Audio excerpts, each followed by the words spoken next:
Mentorship programme આપણે લઈ આવ્યા છીએ. આ મેન્સ મેન્ટરશિપ પ્રોગ્રામની અંદર આની વિશેષતાઓ શું છે એ જુઓ. આપણે આ બધું ફ્રી છે, પહેલા જ લખી દઉં છું ફ્રી, નહીં તો કોઈ એવું ના વિચારતા કે સાહેબ કેટલા પૈસા, ભાઈ 1 રૂપિયો નથી, બધું જ ફ્રી છે. પહેલા જ મોટા અક્ષરે લખી દઉં. હવે લાક્ષણિકતાઓ આપણે વિશેષતાઓ જોઈએ. સૌથી પહેલા 3 મહિનાનો પ્રોગ્રામ છે. કેટલા મહિના મેન્સ કરાઈશ સાહેબ? 3 મહિના. કાયદેસર ઘસી નાખીશું, એક ટોપિક ઘસી નાખીશું. ચિંતા ના કરતા, તમારા કમલેશ સાહેબ છે ને જેવા તેવા નહીં, બુકા જ બોલાવી દેશે. તમે જુઓ તો ખરી, ખાલી 3 મહિનાનો પ્રોગ્રામ છે. એની અંદર શું થશે? સૌથી પહેલા હું તમને કરાઈશ પીવાયક્યુ એનાલિસિસ. પીવાયક્યુ એનાલિસિસ થી તમને ખબર પાડીશ કે થીમ શું છે, અને થીમ આધારિત તમને આન્સર રાઇટિંગ કરાઈશ. ક્લાસમાં જ કરાઈશ, ચિંતા ન કરતા. એવું નહીં કે હોમવર્ક, કોઈ હોમવર્ક નથી, બધું જ ક્લાસમાં થશે. તમારી સામે તમારા ઠાકોર સાહેબ બેઠા છે. તો અહીંયા થીમ આધારિત આન્સર રાઇટિંગ કરાઈશ. પછી આન્સર રાઇટિંગની વિવિધ મેથડ બતાવીશ. This is game changer. જો તમને લખવાનું કે ને, ગમે તે વ્યક્તિ હોય પરીક્ષાના પ્રેશરમાં છે ને, ગમે તે વ્યક્તિ હોય પરીક્ષાના પ્રેશરમાં બધા જ લખે, જે મગજમાં આવે એ લખે, કેમ કે મેન્સ છે ને. તો એની અંદર કદાચ માર્ક્સ મળે, કદાચ ના પણ મળે. પણ જો પદ્ધતિથી લખશો, મેથડથી લખશો, જે હું તમને શીખવાડીશ એ મેથડથી તમે લખશો, 6 થી 7 મેથડ મેં બનાવી છે, એ પ્રમાણે લખશો, મેક્સિમમ માર્ક્સ મળશે. This is the game changer point. કે ખાલી લખવાનું નથી, પદ્ધતિથી લખવાનું છે.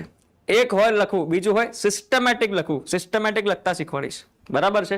આગળ અનએક્સપેક્ટેડ કે જે બાઉન્સર પ્રશ્નો હોય, અમુક વાર એવું થઈ જાય કે સાહેબ આ તો સીધું બાઉન્સર આપી દીધું, ગુગલી આપી દીધી, એનો કોઈ જવાબ જ નથી, મેં આ કોઈ દિવસ વાંચ્યું જ નથી, મારી પુસ્તકની અંદર તો આવ્યું જ નથી, ગમે ત્યાંથી પ્રશ્ન પૂછાઈ જાય. એ એપ્લાઇડ ક્વેશ્ચન્સ હોય. હું તમને પીવાયક્યુ એનાલિસિસ કરાઈશ, જ્યારે તમે અહીંયા મારી પાસે આવશો ને, પીવાયક્યુ એનાલિસિસ કરાઈશ, તો અહીંયા અનએક્સપેક્ટેડ ક્વેશ્ચન, તમે કોઈ દિવસ એ વાંચ્યું નહીં હોય ને, છતાંય તમે 3 થી 4 પાના ભરી લેશો. એ મારી જવાબદારી છે, બરાબર.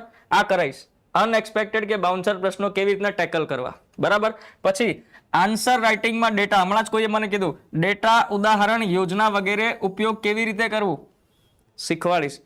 આ છે ને ડેટા, યોજના, એ બધું આન્સર રાઇટિંગનો મસાલો કહેવાય. ભાઈ હું તમને ખાવાનું આપી દઉં, પણ કોઈ મસાલો નહીં, કોઈ મીઠું નહીં, તો તમને ગમે? ના ગમે ને. આમ હું કહી શકું કે મેં તમને ખાવાનું આપી દીધું, પણ એવી રીતના તમને મજા ના આવે ને. એવી રીતના આન્સર રાઇટિંગમાં જે ધાર મળે ને, જે સ્પાઇસ એડ થાય ને, એ સ્પાઇસ કોનાથી એડ થાય? આન્સર રાઇટિંગની અંદર ડેટાથી, ઉદાહરણથી, ગવર્મેન્ટ સ્કીમ્સથી ઘણી બધી વસ્તુઓ હોય, બરાબર. એ બધું તમને શીખવાડીશ. તમારે ક્યાંય ડેટા માટે ભટકવાનું નથી. આખી ડેટા બેંક હું બનાવી રહ્યો છું. થોડોક જ કામ બાકી છે, સીધી રમરમતી તમને આપીશ. ક્લાસમાં જ યાદ કરાઈશ, એ પણ તમને કહી દઉં છું. આ જે ડેટા છે, ઉદાહરણ છે, ગવર્મેન્ટ સ્કીમ છે, આ ક્લાસની અંદર જ હું તમને કાયદેસર યાદ કરાઈશ. કેમ નહીં થાય યાદ? હું જોઈશ. ડેટા ખાલી વાંચવાનું ના હોય, ડેટાની એક ટેકનિક હોય, એને યાદ કરવાની. એ હું તમને ટેકનિકથી યાદ કરાઈશ. આમાં યુટ્યુબ પર નહીં કહું, તમે ક્લાસમાં આવશો ત્યારે હું તમને કહીશ, બરાબર છે. પછી ક્લાસમાં ડેઈલી આન્સર રાઇટિંગ થશે 30 મિનિટ. 30 મિનિટ હું તમને 2 પ્રશ્ન લખાઈશ, 15 મિનિટ આપીશ. ક્લાસમાં જ લખાઈશ, એનું ઇવેલ્યુએશન પણ કરીશું, મોડલ આન્સર પણ જોઈશું, બધું જ ક્લાસમાં થશે આ 30 મિનિટમાં. 30 મિનિટમાં એ રોજે. પછી શું થશે? અભ્યાસક્રમનું સંપૂર્ણ કવરેજ, લેંગ્વેજ પેપર પણ પૂર્ણ થશે, અને જીએસ પેપર, GS 1, 2, 3, 4, અને એસે રાઇટિંગ એ પણ થશે. એટલે કે નિબંધ લેખન જે છે, કેસ સ્ટડી છે, એની પર વિશેષ ધ્યાન આપીશ. કેમ વિશેષ ધ્યાન આપીશ? કેમ કે મારા વાલા GS 1, GS 2, GS 3 આખું ગામ લખી આવશે. History, polity, economy, geography, science tech બધા જ વાંચીને આવશે. ગેમ ચેન્જર કોણ બનશે? એસે, નિબંધ લેખન અને કેસ સ્ટડી જે 200 માર્ક્સની છે. ઘણી બધી મેથડ છે મારી પાસે. કદાચ કોઈ મારા જૂના વિડીયો જોયો હોય ને તો આ ચહેરો ભૂલાયો નહીં હોય, બરાબર. ચિંતા ના કરો, બધું જ ક્લાસમાં કરાઈશ, ઠીક છે. પછી વીકલી ટેસ્ટ આપણે લઈશું, એટલે રોજે તમને હું ક્લાસમાં 30 મિનિટ લખાવડાઈશ. 2 પ્રશ્નો રોજે જ લખીશું. આ 3 મહિના તમને લખાવડાઈશ, રોજે જ 2 પ્રશ્નો ક્લાસમાં. પછી વીકલી ટેસ્ટ થશે. માની લો કે મંડે ટુ ફ્રાઈડે મેં તમને ભણાવ્યું, શનિવારે આખો દિવસ તમારી ટેસ્ટ લઈશું, અને રવિવારે 1 દિવસ બ્રેક આપીશ કે તમે રિવાઇઝ કરો, અને હું તમારા માટે થોડી વધારે મહેનત કરીને આવું સોમવારે, બરાબર. એટલે 5 દિવસ ભણીશું, 1 દિવસ ટેસ્ટ, 1 દિવસ તમારી રજા. રેડી? આ થઈ જાય. પછી વ્યક્તિગત માર્ગદર્શન, આ જોઈ લેજો, આ બધું જ મફતમાં થશે. વ્યક્તિગત માર્ગદર્શન એટલે કે હું પોતે તમારી પાસે આવીશ, તમારી જેટલી કોઈ પણ પ્રોબ્લેમ છે તમારે મને કહેવાનું, સાહેબ આનો સ્ટ્રક્ચર નથી બનતો, સાહેબ આનો ટાઈમ ટેબલ નથી બનતો, સાહેબ ટાઈમ ટેબલ ફોલો નથી થતું, હું શું કરું, આવા પ્રશ્નોમાં અટવાઈ જાઉં છું, મારે શું કરવું જોઈએ, પર્સનલી આવીશ, બેન્ચ પર આવીશ, બરાબર છે, વ્યક્તિગત માર્ગદર્શન, પર્સનલાઇઝ્ડ મેન્ટરશિપ આપીશ. અને આપણે વીકલી મીટિંગ પણ કરીશું. એવું નથી કે હું છૂટા છોડ દઈશ, દર અઠવાડિયે કાં તો દર 2 અઠવાડિયે એકવાર કોમન મીટિંગ લઈશ. બોલો તમારી તકલીફ, બોલો તમારું સ્ટેટસ, બોલો જે કંઈ પણ આપણે કર્યું છે એની અંદર ક્યાંય મૂંઝવણ થાય છે, 1 to 1 આપણે વાત કરીશું, બરાબર. બધું જ ઓફલાઈનમાં થશે. પછી ટાઈમ મેનેજમેન્ટ કેવી રીતના કરવો, તમારું જે કંઈ પણ ડેલી સ્કેડ્યુલ છે, જેટલું પણ તમારું ડેલી સ્કેડ્યુલ છે, એક હું જનરલ સ્કેડ્યુલ આપીશ કે તમારે આવું કરવું જોઈએ. એ ક્લાસ સાથે એલાઇન હશે કે ક્લાસ માની લો કે સવારે 10 થી 1 થઈ ગઈ, આ હજુ ટાઈમ ફિક્સ નથી થયો, જસ્ટ ખાલી એક્ઝામ્પલ કહું છું કે 10 થી સવારે 10 થી બપોરે 1 વાગ્યા સુધી તમે 3 કલાક ક્લાસમાં રહ્યો મારી પાસે. પછી એના પછી તમે શું કરો, સવારે શું કરો, ડેલી સ્કેડ્યુલ તમને બનાવીને આપીશ. કોઈને પર્સનલાઇઝ્ડ સ્કેડ્યુલ જોઈતો હોય કે ના સાહેબ હું તો રાત્રે 3 વાગ્યા સુધી વાંચું, તમે 12 વાગે કીધું કે સુઈ જાઓ, તો તમને એ રીતના બનાવીને આપીશ. ચિંતા ના કરો, બધું જ મફતમાં કરાવીશ, બરાબર. તો આ બધી વિશેષતાઓ છે આપણા કોર્સની, અને જે ફ્રી કોર્સ છે બધી જ વિશેષતાઓ છે, બરાબર. હવે તમે જો આટલું બધું તમે માર્કેટમાં જાઓ ને, હવે મારે નથી કેવું, તમે માર્કેટમાં જાઓ ને ખાલી પૂછી લેજો કે સાહેબ કેટલા પૈસા લેશો અને શું શું કરાવશો. આમાંથી જેટલી વસ્તુ હશે, હું તો કહું છું બધી હશે, પૈસા કેટલા હશે એ જોઈ લેજો. અને આપણે કેવા કરાવી છે, બધું મફત, બધું જ મફત. અમારા ડાયરેક્ટર સાહેબનું ચોખ્ખું જ કહેવું છે, સાહેબ છોકરાઓ મહેનત કરવા માટે તૈયાર હોય, આપણે પૈસા નથી લેવા, એમને આવા દો. If they are willing to work hard, we will make them work hard. અમે મહેનત કરાઈશું, આ તમે જોઈ લેજો. માર્કેટમાં તમે જાઓ, મારે કહેવાની જરૂર નથી, તમને ખબર જ છે કેટલા પૈસા લાગે, બધું જ ફ્રી થશે. બસ એક જ નાનકડી રિક્વેસ્ટ કરીશ, આ QR કોડ તમારે સ્કેન કરવાનું થાય, કેમ કે હવે ફ્રી ઇનિશિયેટિવ છે, ઘણું બધું ડિટેલમાં કરીશું, આપણે બધું રગડી નાખીશું, તમારે રજીસ્ટ્રેશન કરાવવાનું થાય. અને અમારું એવું માનવું છે કે જે સિરિયસ કેન્ડિડેટ હોય, જેને ખરેખર મેન્સ માટે કામ કરવું હોય, જેની મેન્સ આવવાની છે એ લોકો તો 100% આવશે, જે લોકો ડાઉટમાં છે, જે લોકોને શીખવું છે એ લોકો પણ 100% આવશે, જે લોકો ફ્રેશર છે, જેમને મેન્સ માટે સિરિયસ છે એ લોકો આવવા જોઈએ, બરાબર ને. એટલે સિરિયસ કેન્ડિડેટ આવે, ટાઈમપાસ વાળા ના આવે, એના માટે આપણે અહીંયા એ હું ડેટ પછી કહીશ, એના માટે આપણે ખાલી ડિપોઝિટ ફીસ રાખી છે. વધારે અમાઉન્ટ કેમ છે, વધારે આમ તો નથી, આપણે 5000 બીજી બધી કોચિંગ ઇન્સ્ટિટ્યુશનમાં આ ડિપોઝિટ ફીસનું તો મને આઈડિયા નથી, પણ તમે વિચારો કે ફીસ જ કેટલી બધી હોય છે, અહીંયા તો બધું ફ્રી છે. ડિપોઝિટ ફીસ આપણે 5000 રાખી છે, પણ 100% રિફંડેબલ છે. મારી જવાબદારી, આ પૈસા ના મળે તમારે મારા જોડેથી લઈ જવાના, એવું બને જ નહીં કે ના મળે, કેમ કે સંસ્થા આટલી મોટી છે, કોઈ દિવસ આજ સુધી એકનો રૂપિયો નથી ગયો, બરાબર ને.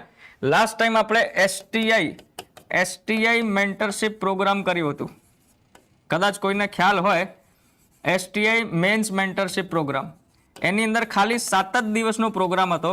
આપણે 2000 રૂપિયા આપણે ડિપોઝિટ રાખી હતી, બધાને પૈસા પાછા મળ્યા છે. અમુક લોકો અહીંયા લાઈવ પણ હશે, ઓકે. સો ચિંતા ના કરતા, 100% રિફંડેબલ પૈસા છે, ચોખ્ખા મોટા શબ્દોમાં લાલ અક્ષરમાં લખી દીધું છે. ખાલી રજીસ્ટ્રેશન કરાવો, આ QR કોડને તમે સ્કેન કરો અને રજીસ્ટ્રેશન કરાવો. પ્રોગ્રામની ડેટ કઈ છે એ હું તમને કહું. પ્રોગ્રામની ડેટ, મેન્ટરશિપ ક્યારથી ચાલુ થશે, 6 જુલાઈ 2026 થી ચાલુ થશે, બરાબર. એટલે કે 2 અઠવાડિયા પછી, ઓલમોસ્ટ 2 અઠવાડિયા છે, હે ને. 30 સપ્ટેમ્બર 2026 સુધી, કેમ કે 5 ઓક્ટોબરની આજુબાજુ આપણી મેન્સ છે, તો 4-5 દિવસ આપણે આપી દઈશું, બરાબર. 6 જુલાઈથી 30 સપ્ટેમ્બર આપણે મેન્સ મેન્ટરશિપ પ્રોગ્રામ સ્ટાર્ટ કર્યું છે, ડન છે. હા, અને કેવી રીતના આવવાનું છે, ઓફલાઈન માધ્યમમાં થશે, ઓફલાઈન માધ્યમમાં થશે. એટલે તમારે મારા વાલા કાયદેસર ગાંધીનગર આવવું પડશે, આ કમ્પલસરી છે. આની અંદર હવે મને એવું ના કહેતા કે સાહેબ આની અંદર કંઈક કરી આપો, કેમ કે બધું જ તમારા માટે કર્યું છે. બસ તમે મારી પાસે અહીંયા આવો. સાહેબ કેમ ઓફલાઈન, કેમ કે એનું કારણ છે, જ્યાં સુધી તમે મને લાઈવ ફેસ ટુ ફેસ તમે નહીં મળો ને, ફેસ ટુ ફેસ તમે જ્યાં સુધી મને નહીં મળો ને સાહેબ, આન્સર કેવી રીતના ચેક કરાવશો? એપ્લિકેશનમાં તો એવો કોઈ વિકલ્પ નથી કે તમે તમારો આન્સર નાખો ને મારા સુધી પહોંચી જાય. ના, બેટર છે તમે અહીંયા આવો, ક્લાસની અંદર તમે બેસો, એ મજા જ અલગ છે. પછી જો તમારા કમલેશ સાહેબ મોજ કરાવી દે, હે ને? તો ઓફલાઈન તમે આવો, ગાંધીનગર આવો. હવે ગાંધીનગરમાં ક્યાં આવવાનું છે, સમય શું છે, ડેટ તો મેં તમને કહી દીધી. ગાંધીનગરમાં ક્યાં આવવાનું છે, સમય શું છે, આવનારા સમયમાં હું રીલ બનાવીશ, એ રીલ તમારા સુધી પહોંચાડી દઈશ. તમે ઇન્સ્ટાગ્રામમાં ફોલો કરો જ છો, યુટ્યુબના માધ્યમથી પણ તમે ફોલો કરો છો, તો રીલ અને શોર્ટના માધ્યમથી હું તમારી જોડે કમ્યુનિકેટ કરીશ.